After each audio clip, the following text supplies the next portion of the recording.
अस्सलामुअलैकुम। Capital views के साथ मैं हूं जान शेर और मेरे साथ मौजूद हैं सदीक जान साहब। सदीक जान के साथ आज हम बात करेंगे जो गुज़िश्ता दिनों एक एपीसी की गई थी अपोजिशन की जानिब से, और हुकूमत को बड़ा टफ़ टाइम देने के लिए उन्होंने एपीसी के बाद जो है वो प्रेस कॉन्फ्रेंस में बड़े फ़ैसलों की बात की और जलसे जुलूसों की भी बात की। मगर देखा जाए तो ये जो एक इत्तेहाद बना था अपोजिशन की जानिब से, वो अब जो उनके होने वाले फ़ैसले थे उनसे पहले ही जो है वो टूट फूट का शिकार हो गया है। अगर बात की जाए तो उसमें जो अपोजिशन का जो पीडीएम बनाई गई थी उसमें ओहदों की जंग अपनी जगह, उनमें जो पहले इजलास में जो फैसले हुए उनमें भी मुतफर्रिक जो है वो राय जो सामने आई। तो इसके ऊपर सदीक जान से बात करेंगे कि ये जो इत्तेहाद एक बनाया गया था हुकूमत को टफ़ टाइम देने के लिए, तो ये तो अब उनके लिए टफ़ टाइम होता जा रहा है कि इस इत्तेहाद को बरकरार रखा जा सके। जी, आप दुरुस्त कह रहे हैं। ये उनके लिए मसला बन गया है कि उस इत्तेहाद को बरकरार रखें। ज़ाहिर है मसला ये है कि सारे जो हैं वो ओहदे चाहते थे और ओहदों की जंग है। अब मुझे एक बात की ये समझ नहीं आ रही कि ये कहते हैं कि ये फ़ाइनल मार्का है और इनको पूरा यकीन है, इनको पूरा एतमाद है कि ये हुकूमत जनवरी तक चली जाएगी, और इन्होंने 4 माह का वक्त दिया है और इनके मुताबिक जनवरी में हुकूमत चली जाएगी। अगर जनवरी में हुकूमत चली जाएगी तो ये अक्टूबर शुरू हो चुका है। एक हफ्ता उसका मुकम्मल हो गया है। अक्टूबर, नवंबर, दिसंबर, जनवरी 4 माह रह गए। उधर से ये कहते हैं कि ये जो रोटेशन होगी पीडीएम की सरबराही की, ये हर 4 माह बाद चेंज होगी या 3 माह बाद। भाई आप 4 माह बाद हुकूमत ही चली जानी है, ये पीडीएम का इत्तेहाद ही ख़त्म हो जाना है, तो फिर आपको क्या ज़रूरत है ये कहने की कि जी ये 4 माह बाद हम रोटेशन करेंगे।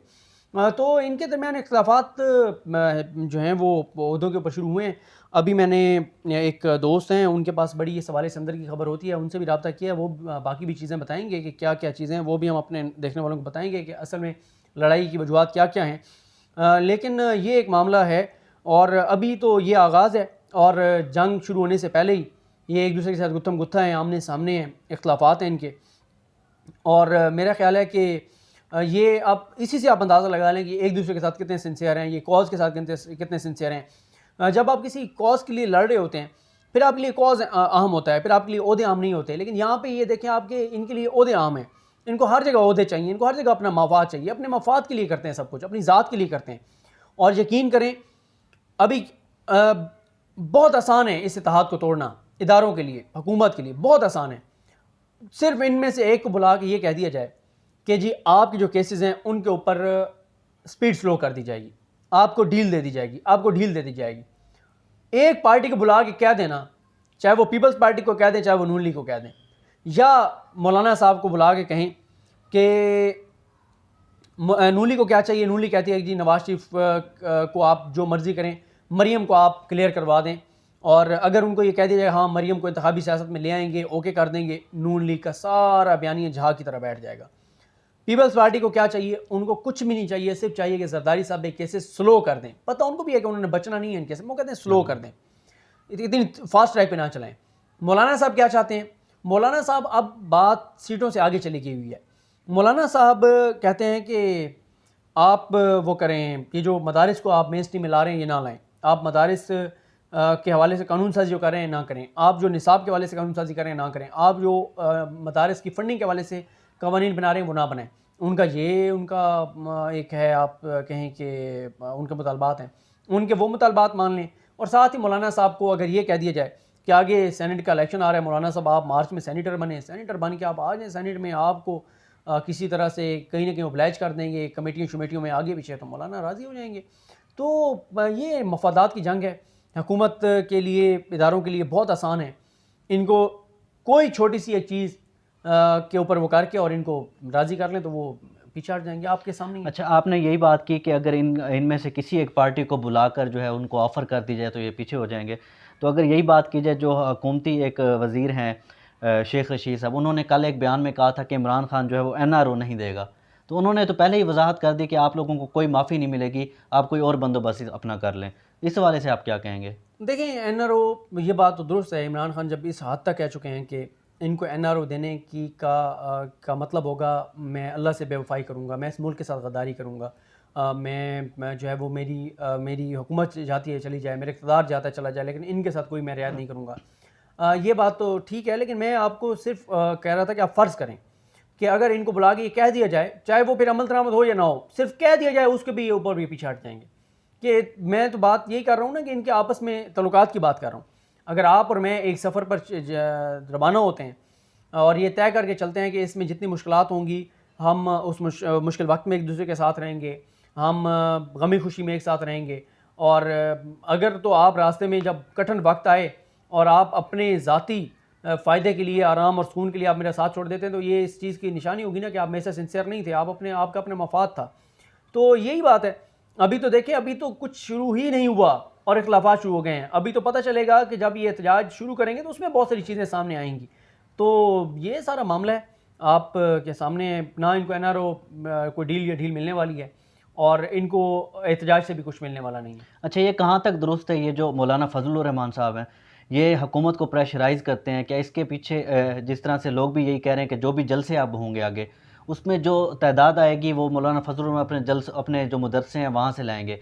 तो क्या इसी ईमा पर वो जो है वो अपने आप को बहुत बड़ी चीज़ समझते हैं? इदारों को भी अब तो उन्होंने जो है वो बयानात देना शुरू कर दिए हैं कि किसी की ज़रूरत नहीं है मुझे पकड़े और ये और वो। तो ये उनको क्या लगता है कि अगर हुकूमत चाहे तो उनको रोक नहीं सकती?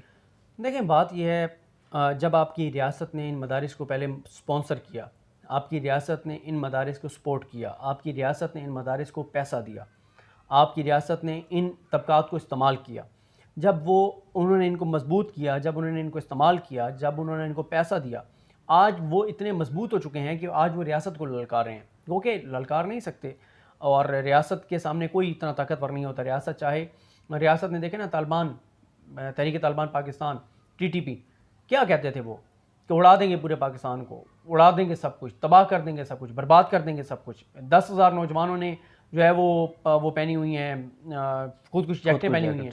लेकिन जब आपकी रियासत ने फ़ैसला किया और आपके, ठीक है, आपके जवानों ने कुर्बानियाँ दी, उनकी जानें गईं, शहादतें हुई, ज़ख्मी हुए, कई माजूर हुए, आपके सिविलियंस ने जाने दी, आपकी पुलिस ने जाने दी, लेकिन आपने आखिरकार उन पर काबू पा लिया। अब वो कहाँ हैं, वो तहरीक तालिबान पाकिस्तान वाले? गो के अभी भी उनकी मौजूद हैं, उनके लोग मौजूद हैं, उनको स्पॉन्सर्ड हैं, वो उनको पैसा मिलता है, वो कोशिश करते हैं पाकिस्तान में दहशतगर्दी की। लेकिन वो चीज़ नहीं रही कि रोज़ाना धमाका होता था, रोज़ाना इंतज़ार होता था कि आज अल्लाह माफ़ करे कहाँ पे धमाका होगा और कहाँ की खबर आएगी। और एक धमाका होता था तो बाकी शहरों में कोई एक तरह से थोड़ा सा उनको ये होता था कि क्योंकि आज एक धमाका हो गया फ़लाँ शहर में तो शायद हमारे शहर में धमाका नहीं होगा। इस हद तक हालात ख़राब थे। लेकिन आज अल्लाह का शुक्र है वो चीज़ नहीं है। तो ये भी इनका मसला ये है कि इनको मजबूत किया गया, इनको अपने मकासद के लिए इस्तेमाल किया रियासत ने मुख्तलिफ मौक़ों पे, और आज ये इतने मजबूत हो गए हैं कि रियासत को ललकारें, लेकिन रियासत को ललकारा नहीं जा सकता। हाँ, रियासत हसास ज़रूर है इनके मामले में, क्योंकि मज़हब कार्ड को इस्तेमाल करते हैं। ये लोगों को कहते हैं कि मौलाना फजल रहमान के लिए निकलना जिहाद है। ये कहते हैं मौलाना फजल रहमान की बात ऐन इस्लाम है।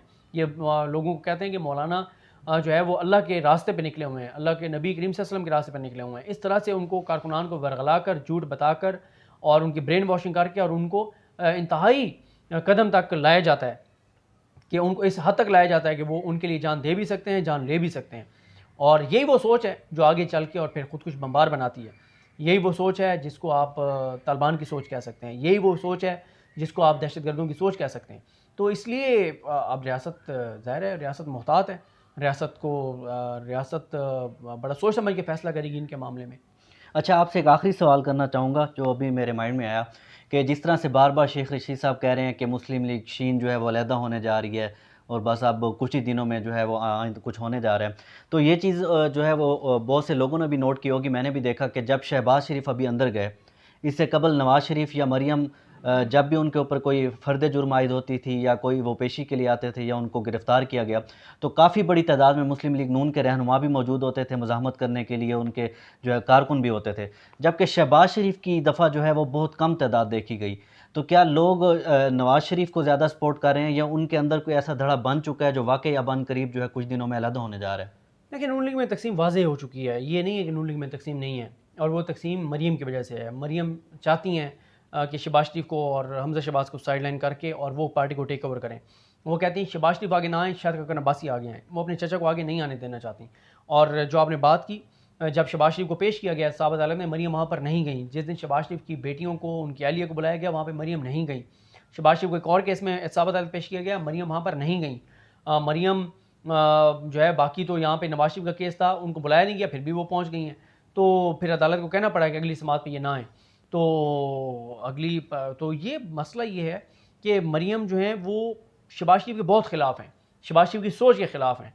बाकी ऊपर ऊपर से ज़ाहिर है कौन मानता है ये कि हाँ इख्लाफ है, ऊपर ऊपर से यही कहेंगे कि नहीं हम एक हैं, हमारे दरमियान कोई इख्लाफ नहीं है, और चचा भतीजी में कोई इख्लाफ नहीं है, नवाज शरीफ शहबाज शरीफ एक हैं, एक नहीं है, इख्लाफ है, शदीद तरीन इख्लाफ है, बयानी का इख्लाफ है, नजरिए का इख्लाफ है, सोच का इख्लाफ है, पार्टी पे कब्जे की जंग है, बहुत सारे इख्लाफात हैं जिस वजह से ये ऊपर ऊपर से आपको एक नज़र आते हैं, एक है नहीं, एक दूसरे के खिलाफ इशारों के नाम में बातें करते हैं, अपने अपने हामी एंकर्स को एक दूसरे के खिलाफ इस्तेमाल करते हैं, और ये चल रहा है। यकीनन ये तो सियासत में चलता ही रहता है कि भाई भाई के ख़िलाफ़ हो जाता है इस तरह के बिल्कुल। मामलात में। तो अब देखना ये है कि आने वाले दिनों में हमारे मुल्क में जो है मुस्लिम लीग की 3 जमातें जो है वो आने वाली हैं, और कौन से जो रहनुमा हैं वो किस जमात के साथ हैं ये तो आने वाला वक्त ही बताएगा। बहुत शुक्रिया आपका वक्त देने का। बिल्कुल। तो मज़ीद अच्छी वीडियोज़ के लिए हमारे चैनल को सब्सक्राइब करें जी, शुक्रिया।